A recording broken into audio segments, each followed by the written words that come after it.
Udah mulai belum? Udah. Halo guys, welcome back to my YouTube channel.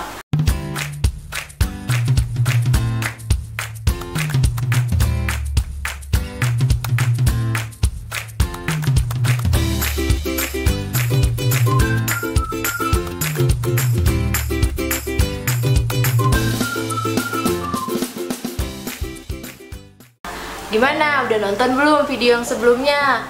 Di video yang sebelumnya, kita udah bahas tentang apa aja sih kesulitan dalam belajar bahasa Jepang. Nah, di video kali ini kita akan mulai belajar huruf Jepang.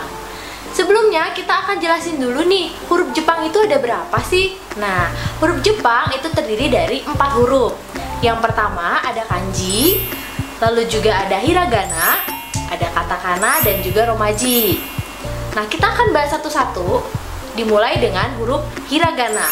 Nah, agak sedikit diceritain nih sejarahnya. Huruf hiragana itu di abad ke-10 dikenal dengan huruf perempuan. Kenapa? Karena di abad ke-10 huruf hiragana itu lebih banyak digunakan oleh perempuan, teman-teman. Nah, di samping ini bisa kita lihat adalah tabel huruf hiragana. Huruf hiragana atau huruf Jepang itu tidak memiliki huruf mati selain huruf N, teman-teman.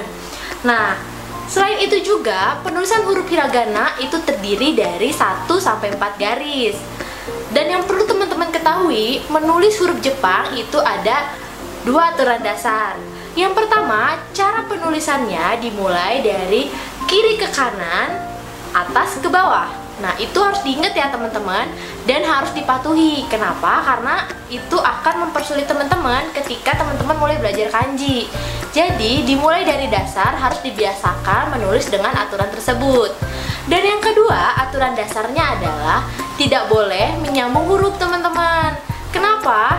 Ketika kita nulis huruf Jepang, terus tiba-tiba garisnya itu patah atau garisnya itu kurang bagus, itu harus dihapus ya teman-teman. Tidak boleh menjambung garis, artinya harus dalam satu tarikan garis. Nah, itu aturan dasar yang sangat harus kita patuhi ya teman-teman.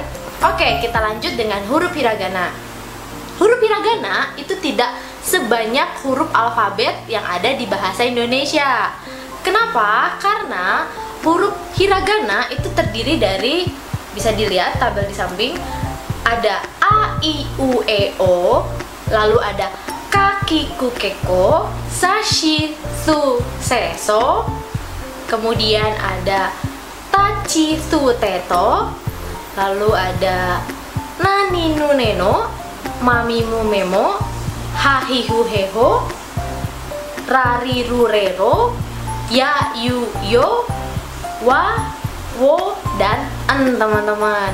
Nah, cara penulisan sendiri kita udah buatin gimana sih tutorial cara menulisnya.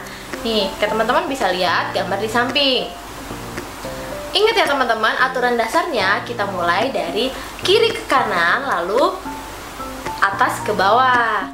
Nah, berikut ini adalah cara penulisan huruf A, teman-teman. Huruf A itu terdiri dari 3 tarikan garis. Kalau teman-teman perhatiin, di situ ada kata tomeru dan harau. Tomeru artinya cara pembuatan garis yang ujungnya ditahan.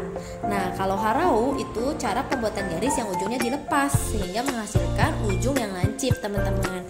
Diingat ya, tomeru itu ditahan dan harau itu dilepas, teman-teman. Oke, kita lanjut ke huruf I. Nah, kalau huruf I itu terdiri dari 2 tarikan garis.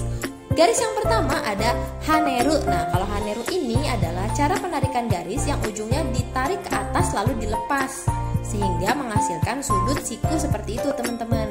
Nah, untuk garis yang kedua sama seperti tadi, tomeru yang artinya ditahan. Oke, kita lanjut ke huruf U. Nah, kalau huruf U itu masih memiliki 2 garis ya teman-teman.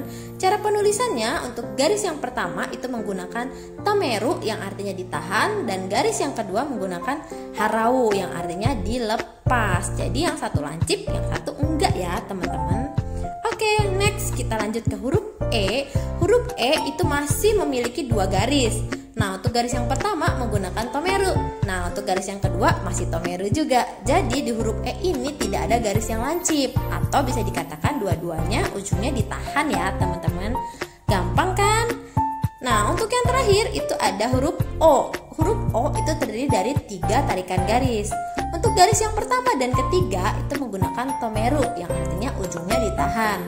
Nah, untuk garis yang kedua itu menggunakan harau yang artinya ujungnya dilepas. Jadi yang dua nggak lancip, yang satunya lancip ya teman-teman. Gampang kan? Nah, sebenarnya huruf hiragana itu masih banyak. Kalau teman-teman pengen tahu gimana cara penulisannya, tonton terus ya videonya dan jangan di skip. Teman-teman bisa dapetin semua cara penulisan huruf hiragana dengan cara kirim WhatsApp ke nomor di bawah ini. Lalu teman-teman tinggal kirimin bukti teman-teman udah subscribe Cimo Channel. Nanti kita akan kirimin modulnya dan juga alat untuk latihannya gratis teman-teman. Nah, terus untuk yang kedua, kesulitan yang kemarin adalah gimana cara menghafal huruf yang sama yang ada di hiragana. Huruf yang sama di hiragana itu ada di tabel di samping ini teman-teman. Di sini bisa kita lihat huruf yang sama adalah huruf A dengan O, Nu dengan Me, Ne dengan Re, lalu ada Ro dengan Ru teman-teman. Nah, cara ngapalinnya gimana sih? Cara menghafalnya adalah teman-teman itu harus latihan menulis dengan menggunakan buku kotak-kotak. Nanti di sana teman-teman nggak cuma bisa hafal huruf-hurufnya, tapi juga teman-teman bisa langsung menyelesaikan kesulitan yang ketiga, yaitu gimana sih caranya menulis hiragana dengan posisi atau bentuk yang proporsional. Nah, teman-teman bisa beli buku seperti ini. Itu nanti ada yang kotak sedang, kotak kecil, itu sama aja ya teman-teman. Teman-teman tinggal pilih aja. Lalu nanti teman-teman bisa dapetin buku kotak-kotak kayak gini. Nah, caranya supaya gimana sih supaya cepet hafal? Teman-teman tulis di sini huruf A, I, U, E, O, kaki, ku, keko, dan atau semua hurufnya teman-teman tulis di sini, lalu diulang sampai dengan ke ujung sini atau boleh juga ke ujung sini ya teman-teman. Nah, kenapa harus terus diulang? Supaya teman-teman itu bener-bener hafal dan gak ketukar-tukar. Sekaligus teman-teman juga bisa tulis dengan cara yang proporsional, karena di kotak-kotak ini udah ada ukurannya teman-teman. Jadi teman-teman udah bisa ngatur gimana huruf itu kira-kira sama atau enggak ukurannya. Jadi teman-teman tinggal atur aja size-nya dari sini. Kalau teman-teman mau tulisannya lebih kecil, teman-teman bisa beli buku kotak-kotak yang kotaknya lebih kecil dari ini. Itu juga ada ya teman-teman. Nah, terus gimana sih supaya nggak lupa? Nah, itu tadi yang nggak lupa caranya ya ditulis gitu, karena kita nggak akan bisa hafal huruf kalau nggak kita praktekin teman-teman. Nah, ini juga aku kasih contoh ya. Ini juga dulu aku belajar kayak gini nih teman-teman. Tuh, ya kan? Jadi memang harus diulang teman-teman, karena nggak ada yang bisa hafal secara instan kecuali kalau kita ngapalin gitu teman-teman. Nah, cara-cara penulisan tadi itu teman-teman bisa dapetin sesuai dengan cara yang sudah saya sampaikan tadi ya. Teman-teman tinggal WhatsApp ke nomor di bawah ini. Nah, terus teman-teman tinggal kirimin bukti teman-teman udah subscribe. Lalu kita akan kirimin, yang pertama kita kirimin modul cara penulisannya. Yang kedua kita akan kirimin juga buku latihan untuk menulisnya teman-teman. Enak kan dan gampang kan? Nah, jangan lupa di subscribe, di like, di komen, dan juga di share ya teman-teman.